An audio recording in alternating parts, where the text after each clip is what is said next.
The following content is provided by MIT OpenCourseWare under a Creative Commons license. Additional information about our license and MIT OpenCourseWare in general is available at ocw.mit.edu. Today is a very big day for all of you. Your first semester at MIT is half over.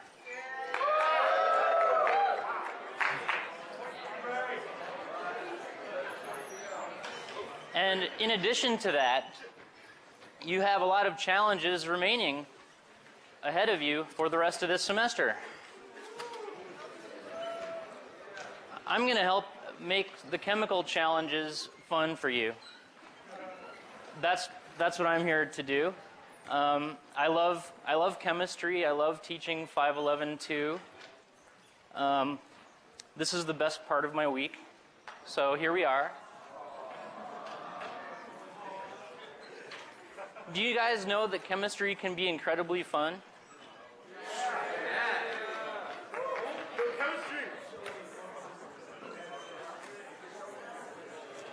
Let me just show you how fun chemistry can be.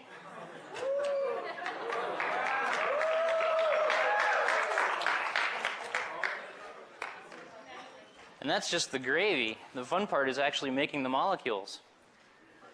This, any of you see this picture in USA Today recently? Not reading that important journal, I see. Okay. Well, this picture did appear very recently in USA Today in a story that talked about the recent Nobel Prize in Chemistry that was awarded to Professor Richard R. Schrock of our department. And in fact, I don't know if you realize this, but Professor Schrock was the first person ever awarded the Nobel Prize in Chemistry at MIT for work conducted while at MIT. So that's a pretty amazing accomplishment because we have so many tremendous chemists on the faculty here, and he's the first one to break through in that manner. And maybe you're here at a very special time, and we'll see a number more of these in the next few years. Maybe with you contributing, so much the better. Maybe because you're here. And let me just explain something too, that chemistry is fun, and only on very rare occasions like this would Professor Schrock be drinking champagne at 8:30 in the morning when this picture was taken. The Reuters reporter, Brian, who took this photo, is actually a pretty good friend of Professor Nocera here, and so he rode over from the Schrock household, and Dick and Dan came in together in the same car as they often do from Winchester on that morning, which was a very exciting day. If you come to see me for office hours, maybe I'll tell you more about it in detail. But it was an exciting day, and I'm in here too. My name is Kit Cummins. Kit is my nickname. My name is Christopher. You can call me Christopher or Kit, or you can call me Professor Cummins, or you can just say, "Hey, chemistry guy." That'll be fine. I'm in this picture primarily because, you know, it's part of being in the right place at the right time. Just like I'm here now in front of you. And, but also I'm in it because we three are three of one of the areas in our department that really focus our research on inorganic chemistry. And what is inorganic chemistry? I'll say more about this during the semester, but inorganic chemistry is really the chemistry of the elements of the periodic table, inclusively. So, a pretty broad topic. And I like doing chemistry with lots of elements, and so that's why these guys and I share an association with each other. And in fact, I was a graduate student with Professor Schrock. And I'm very, very proud to be able to say that. Hopefully my computer will be staying on here. And I want to point out, too, that people who love science want to know something about its history, and part of all of that is knowing the academic family from which you derive, depending on the person you've studied with in learning about chemistry. And I studied with Schrock, and Schrock studied with Osborne, a fantastic chemist in his own right, no longer alive, sadly, to see his progeny Professor Schrock win the Nobel Prize. And Schrock studied with Wilkinson, and Wilkinson was also a Nobel Prize winner.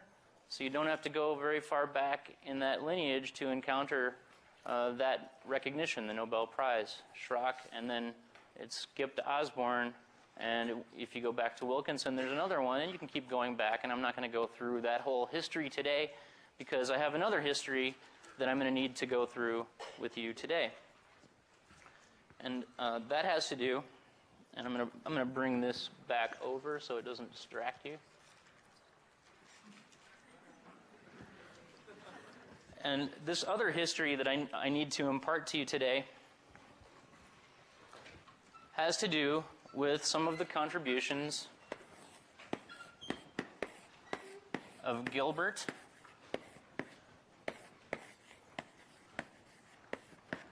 Newton, Lewis. This is one of the most famous of all chemists ever. And if you like chemistry, I encourage you to think of the word Newton as it is found engraved in one of the pillars in Killian Court at MIT as the middle name of Gilbert Newton Lewis. It's conceivable that having that middle name weighed heavily upon Gilbert during his lifetime. But, you know, it remains a good moniker, and in the future when you have kids, I encourage you to consider using it as a middle name. It worked well. It worked well in this particular case. When you get the notes for today, which incidentally will be available on the website after class today, so you don't need to write down everything I'm writing down. Okay, you're actually going to get a little bit more in the online version than what I'm writing down here. Okay, and if you find that you forgot something that I said during class, just email me. Okay, I'll tell you what I said. It's not a problem. But if you want to write down notes while I'm speaking, just to make notes that you can refer to later to refresh your own memory, that's fine. I think you're taking in information in lots of different ways. We're going to use the computer and we're going to use the blackboard today, and you're going to have available stuff from the internet a little bit later too. And all of that is good. I think you should try to reinforce and not worry if some of the information is a little redundant. And never be afraid to ask questions, okay? Especially I like to take questions by email, or if you come knock on my office door. Now, in 1916,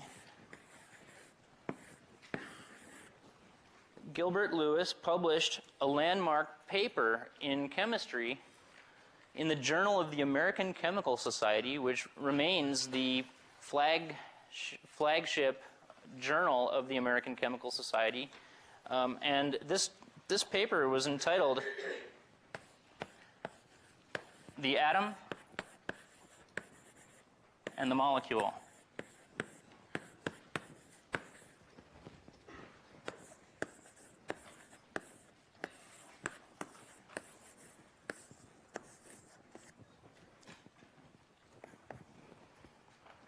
Okay, besides being an incredibly important and influential paper in the history of chemistry, "The Atom and the Molecule" was also the basis for... I've got to stop my slideshow from going on there. That was actually a professor at Caltech, so sleeping. You try to teach them things and they just go to sleep. Let me modify something here. Okay, like I said, besides being a hugely influential manuscript, "The Atom and the Molecule" also laid the foundations for Lewis's thinking about electronic structure theory that shaped the way we still today talk about valence and chemical bonding. So an incredibly important paper from 1916. In the lecture notes from today, you will find the specific volume and page number for that reference in the Journal of the American Chemical Society. And I encourage you, in your copious free time, to download that paper. It's really great. All the American Chemical Society journal articles are available from the very beginning. And you can download it and read it. And having had this introduction today, I think it'll probably prove to be a very fascinating exercise for you if you choose to do so. It also was the basis of a book that Gilbert Newton Lewis later wrote on valence and on atoms and molecules. So that's also a classic in chemistry, and should you be in a shopping for chemistry books on eBay or something, you might find a rare copy of it, and if you do and you choose not to buy it, please alert me and I will buy it. But Gilbert Newton Lewis, Atom and the Molecule. In this paper, you're going to see, if you do choose to download it, I'm going to make this just a little higher. You're going to see that he was thinking about polarity, and he was also thinking about the relationship between the polarity of a molecule relates to the polarity of a substance. And I mean, when I say a polarity of a substance, that would be a sample. Say, you could say a water molecule down here and liquid water up here. Okay, and you'll see this kind of sigmoidal graph that Lewis made in thinking about how polar condensed phase substances were as compared with the structure of the molecules that comprise the substance. So down here in this region, you'll find that there are substances that are not terribly polar, and what I've written here is the organic shorthand for the hexane molecule. Okay, liquid hexane is an alkane akin to methane, which is natural gas. And so if you're not familiar with this way of writing organic molecules, I'll just tell you briefly that this terminus is CH3, or a methyl group, and then it's CH2, CH2, CH2, CH2, and then CH3, another methyl group. So that's some organic shorthand, and I'll go through that kind of shorthand occasionally so that you become familiar with it. And that's the hexane molecule, a very nonpolar molecule composed of elements, carbon and hydrogen, that have very similar electronegativity. And then he goes on up the curve here, and you find this familiar molecule, benzene, considered next as being somehow more polar than hexane, and liquid benzene accordingly in its solvating properties in the condensed phase being a more polar medium, as it were. And then as we continue to progress up this scale, he writes next molecules like the diethyl ether molecule. No doubt you're familiar with ether and its applications as an anesthetic. The first use of ether as an anesthesia in an operation in medicine was carried out just across the river in Boston. There's this historic old ether dome there that you can go and look at. But nonetheless, we're just getting up a little bit more polar than benzene. And then next you find molecules like this one. That contains an organic functional group called an ester. That's ethyl acetate. Ethyl acetate is a substance that you might have smelled if you ever built models, because some of the glues that you may use would contain it, or the paints. And so it's a system that, in terms of its molecular structure, is more polar, and when you use it in the condensed phase, it behaves in a manner that you would describe as more polar. And then finally, you get up to some very polar systems, like the water molecule, like the ammonia molecule. And finally, Lewis talks about a species like this, which is sodium twice sulfur. Okay, so that's actually called sodium sulfide, and it's a salt analogous to table salt sodium chloride. And being a salt, It's obviously very polar because there's quite a large degree of charge separation between the atoms in the molecule. And accordingly, if you take that salt and heat it up until you've got it as hot as its melting point and make it liquid, that molten salt has individually charged ions moving around in solution. And that provides a very polar medium, which would be excellent at dissolving polar things. So you'll notice here that on the nonpolar side, we have elements, carbon and hydrogen, that are very close to each other in electronegativity.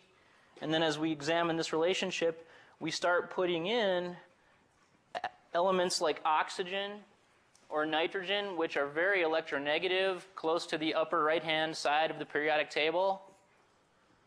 That introduces polarity both in the molecule and in substances comprised of the molecule. And then all the way over to where the involved atoms, sodium and sulfur, are very different in electronegativity and therefore have very strongly separated charges. And in thinking about this, Lewis proposed the notion of a continuum.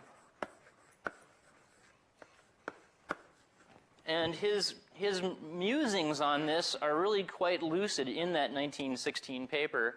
But the idea was that a molecule, or a part of a molecule even, you can analyze molecules in terms of smaller pieces of them that can be identified within the larger molecule, can lie on either side of a continuum in reference to a number of different properties. And the section of class that we're launching into today deals with acid-base properties. Okay, so let's mention that first. Acid and base. These are two ends of a continuum. But he also recognized that you could have a molecule that would be an oxidant. Okay? And the counterpart to that is a reductant. And then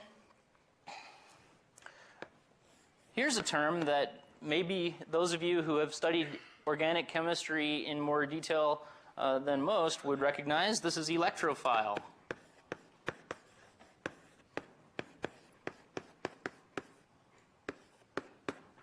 Okay? Electrophile has a counterpart called a nucleophile.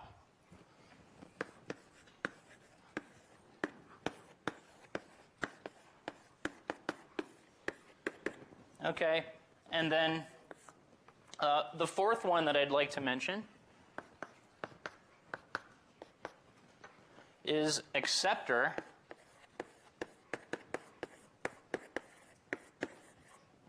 And of course, the counterpart to that is donor.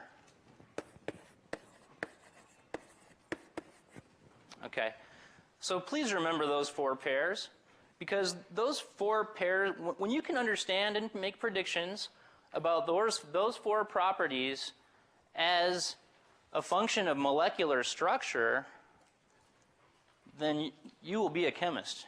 I mean, that's a large part of what it's all about, is understanding all the different chemical properties that we might get interested in terms of acid, base, oxidant, reductant, electrophile, nucleophile, and acceptor and donor. And the currency of chemistry can be seen with reference to this to be the electron. That's what chemistry is all about. Okay? And so we'll be talking a lot about molecules, atoms and molecules with reference to their properties and how the properties stem from knowing something about the electrons in the molecule. And I think you're going to find this to be quite fun.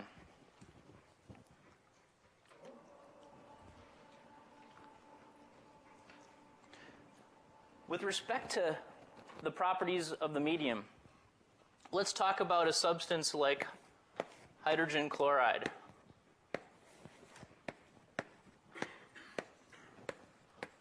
This is just to illustrate what I was saying over there. if you take a substance, a molecule like hydrogen chloride, and it's a gas, of course, and if you make a solution of it in hexane, so here's our hexane is going to be our solvent, then what you find is that in this low polarity medium, hexane solution, liquid hexane, the HCl molecule remains intact and floats around in solution, interacting weakly with hexane molecules that surround it.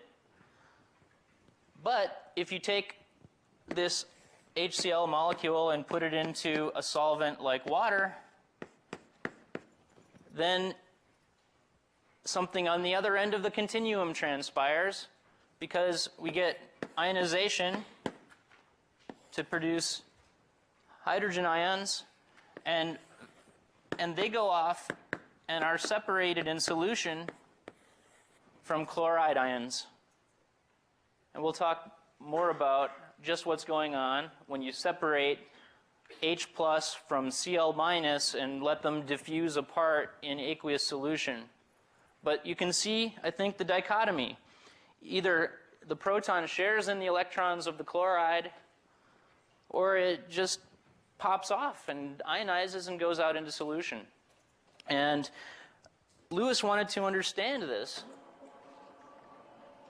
And to understand it, he developed a theory. And his theory was the cube theory. So in this part, we get to draw some cubes.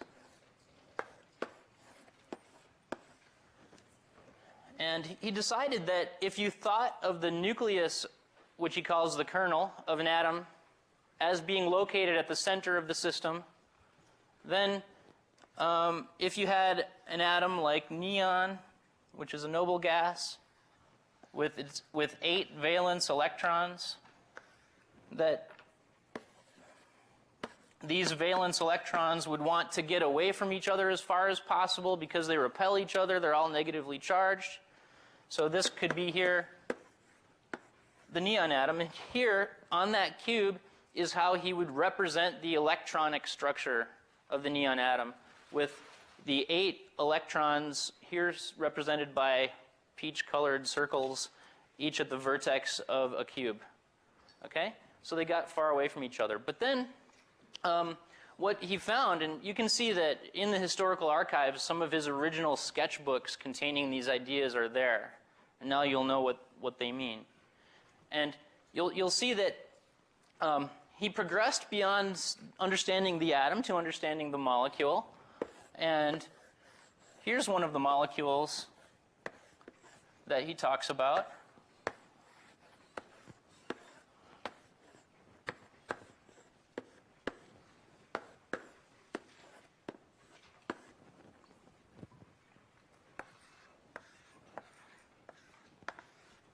Here we have a molecule containing 14 valence electrons, all arranged in that manner. And this could be, for example, the I2 molecule. And let me draw it in terms of a dot structure.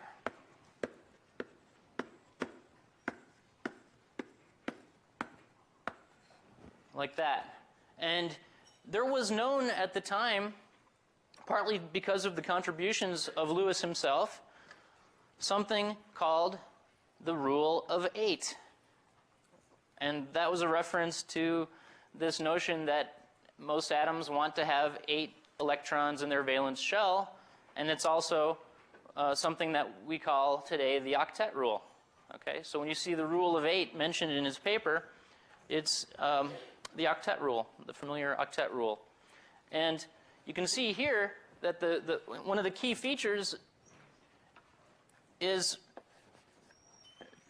2 electrons shared equally. And when electrons are shared equally like that, you have a molecule with symmetrical charge distribution. Charge referring to the electrons, where they are in space. And then he showed that You could think about this another way. You could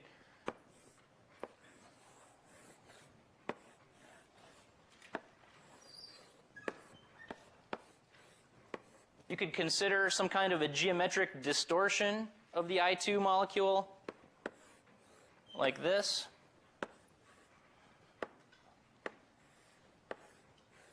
Distorted not only because of my drawing, but because of the way the atoms themselves are thought to be rearranging in this process.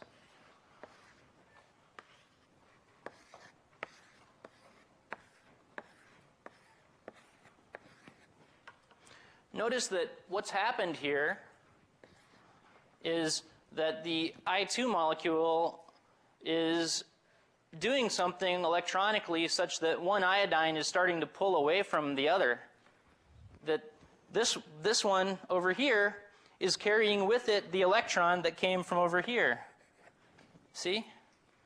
And in that case, what we have here is a molecule in which we're developing partial negative charge on the right-hand side and partial positive charge on the left-hand side. So as I was talking up here, I was thinking about what I was going to say here, because the idea was that molecules, even if they're inherently nonpolar, like the I2 molecule, in their equilibrium structure, can have electronic fluctuations that lead to partial charges in the manner shown here. And Lewis was working beautifully toward the development of a theory like this that would allow the description of electronic structure to be made graphically apparent. And this is something that chemists really like to do, is we'd like to be able to see stuff. So I hope I'm going to be able to show you some really cool stuff this semester. In fact, even some really cool stuff before we finish here today. But that's the development of charge as represented using the Lewis cube theory in an I2 molecule. Next, one thing you could do is say, let's just continue this process, and the right-hand iodine with its 8 electrons pops off. That would give you an ionized situation in which you had an I minus floating away from an I plus molecule, and that situation is drawn in the notes. Because I'm running out of space on this board, I'm not going to draw that one up. Instead, I'm going to go on to another triumph of the Lewis cube theory, which was its ability to explain different chemical bond orders.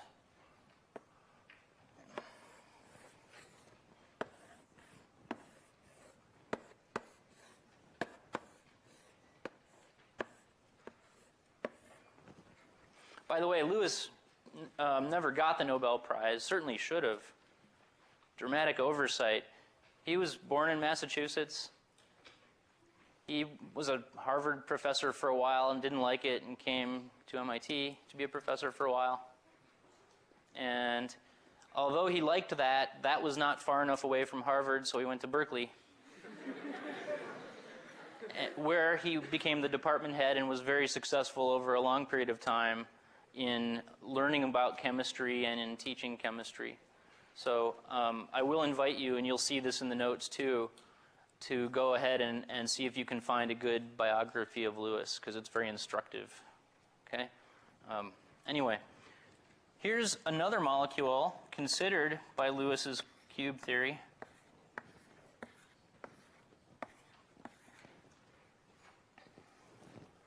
How many electrons are being shared by the two nuclei or atoms involved? 4 electrons shared. Okay, so we can circle them here. We have, that's 4 electrons shared. So therefore, that's not a single bond. We call that a double bond. And so that might be a representation of, for example, the O2 molecule. Okay, so here we got I2. Here we got distorted I2 with charges developing. And here we have O2. O2 is a very interesting diatomic molecule. We're going to talk about that later in the semester. But for now, let's just leave it at that. But then even though this was quite a successful theory, the cube theory was, it had certain problems, certain shortcomings, such as we can do single bonds with it quite well, and now we can do double bonds with the cube theory. But, you know, what do you do if you have to make a triple bond? That was a problem for Lewis. That should be a problem for you, too. The cubes just don't fit together that way. They have edges and faces, and that's it. Okay? And they have vertices. You can do one vertex. But so triple bonds, that's a problem. And we know there are molecules that have triple bonds, and we can't handle them with the cube theory. So we're going to have to do something a little different for that reason. But there was also another reason, and it had to do with just considering the chemistry of light elements like hydrogen and helium. Those elements tend to associate themselves with only 2 electrons. Okay? And so Lewis decided, well, maybe the rule of 2 is more fundamental than the rule of 8. And that we should be thinking about pairs of electrons somehow. Because he looked at what was known about chemistry and realized that in most molecules, the number of electrons is always even. It's always divisible by 2. That's something interesting about 2 electrons at a time being important. And then also, you know, so you take that together with this triple bond problem, and Lewis started thinking in terms of electron pairs, and that's where this electron pair theory comes from.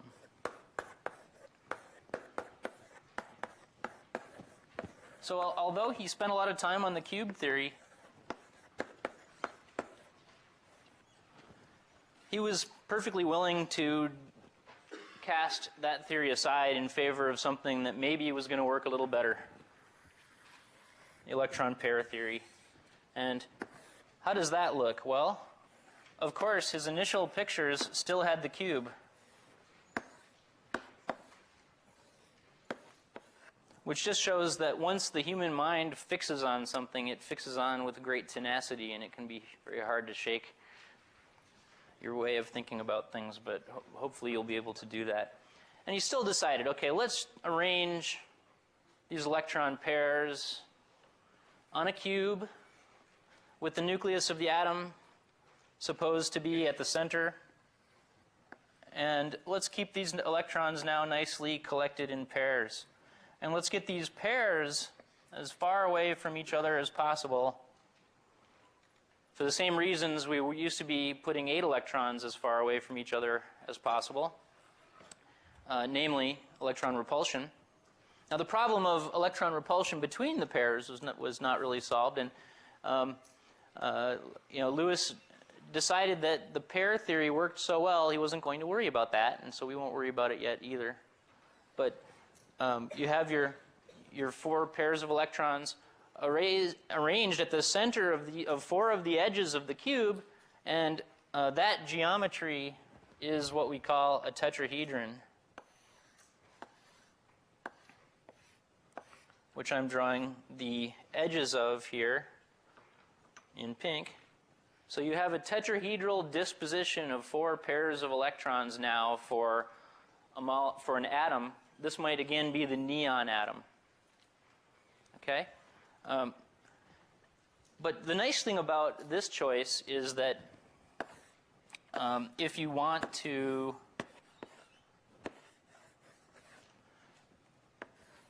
you can make single bonds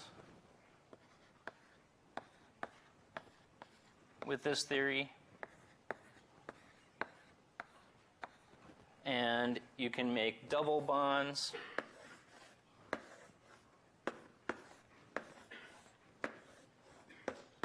with this theory.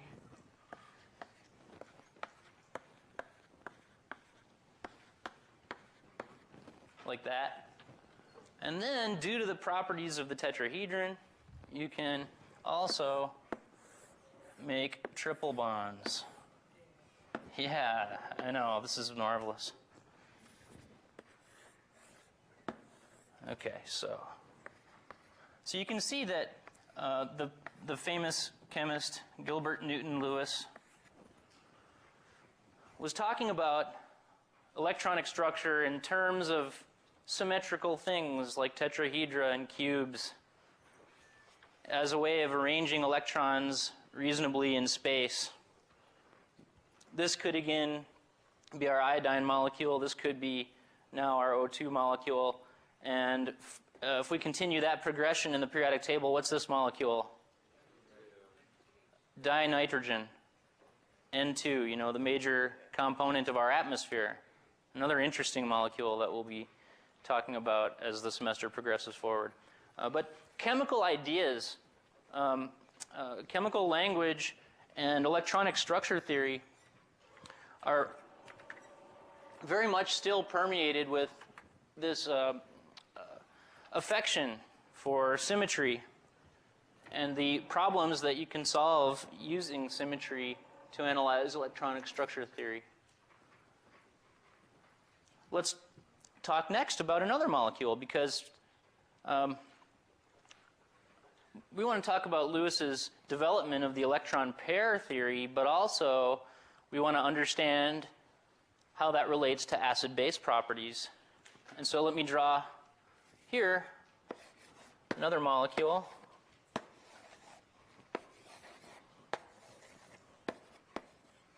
And when you look at this molecule, which is the aluminum trichloride molecule,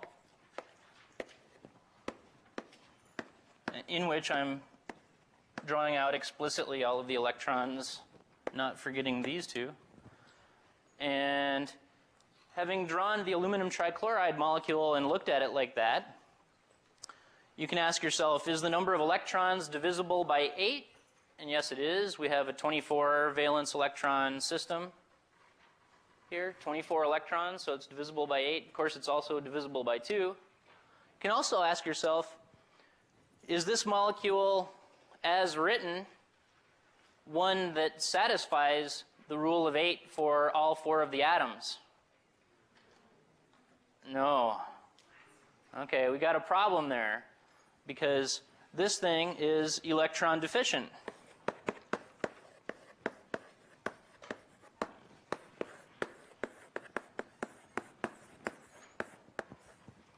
And if you're Lewis, you would want to know, well, if it's electron deficient, this molecule must be doing something about that to get more electrons.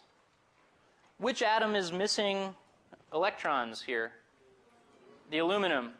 Okay, so how can we give aluminum more electrons in a structure like this? Can we get it up to the rule of 8?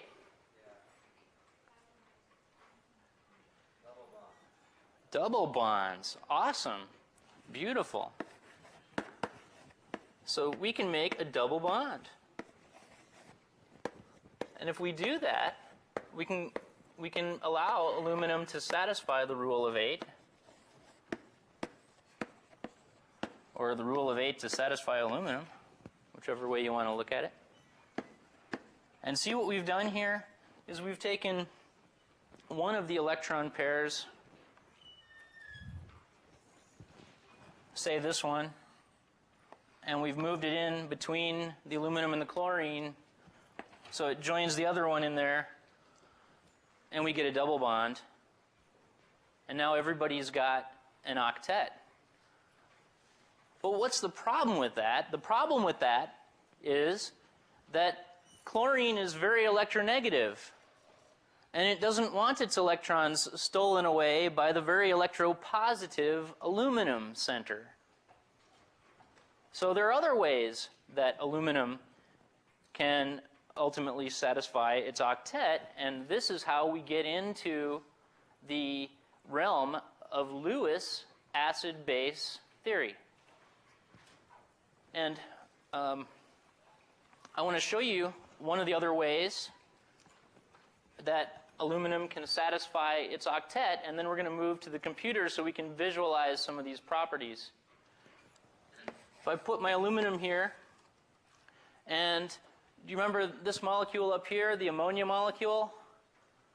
I'm going to say that if I draw that ammonia molecule in place here,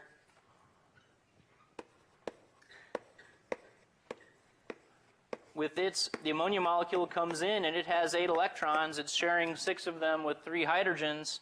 The idea is that it has an extra pair of electrons on that nitrogen in the ammonia molecule that it can share with the aluminum. And now we go ahead and complete the picture, and we can have 8 electrons around everybody.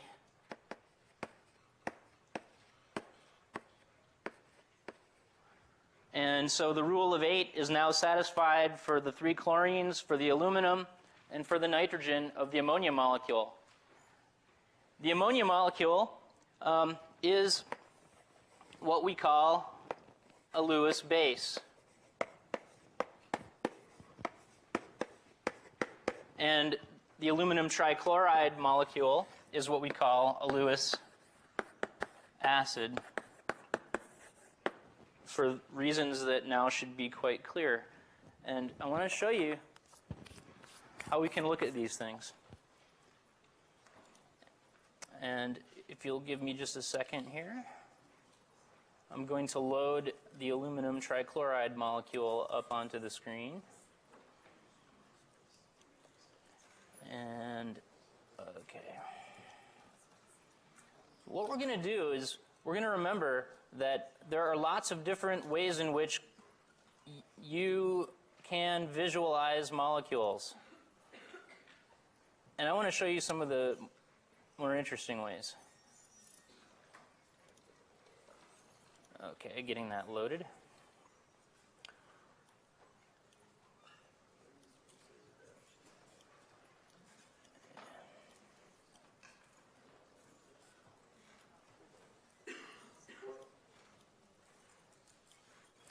Okay, here we come.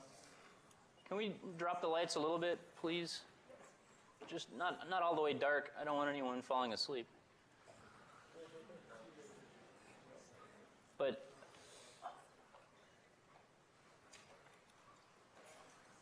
okay, now all that is a picture of the aluminum trichloride molecule with spheres drawn at kind of arbitrary radii.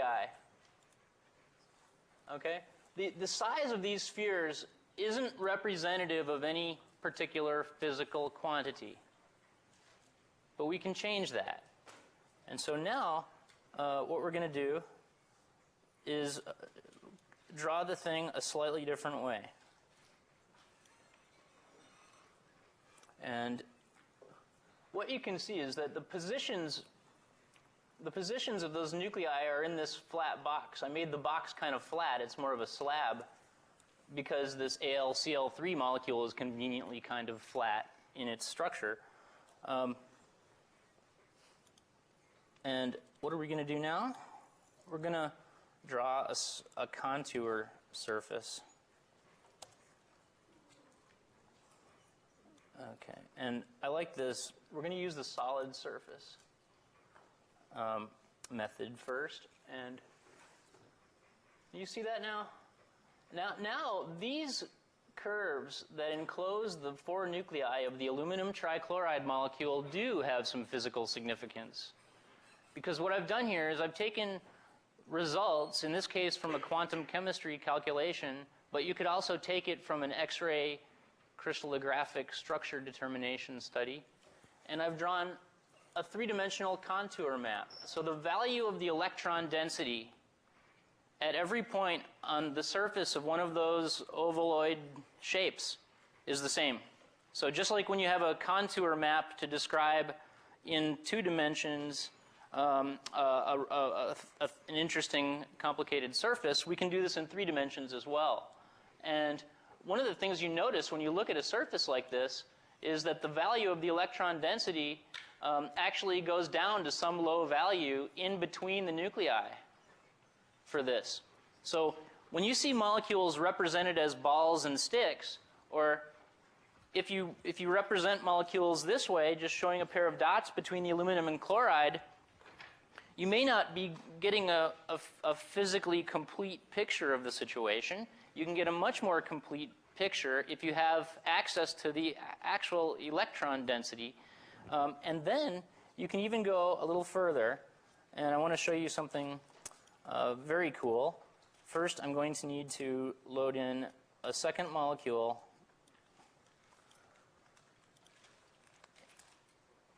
And that will be the product of the first Lewis acid-base reaction that we have discussed. Because I didn't say it over there, but that was your first exposure to a Lewis acid-base reaction in which the ammonia molecule comes in and binds to the aluminum trichloride molecule in order to satisfy the valence requirements of the respective atom types. And so here, we're going to look at that molecule. And we're going to look at its electron density.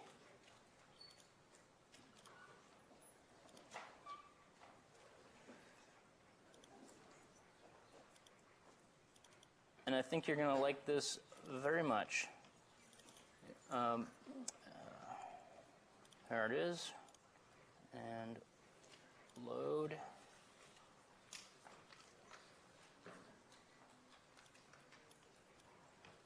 And okay. Here it comes. And then I'm going to represent this as a solid surface. At the value of the electron density everywhere on this surface is 0.1 electron density units. Okay.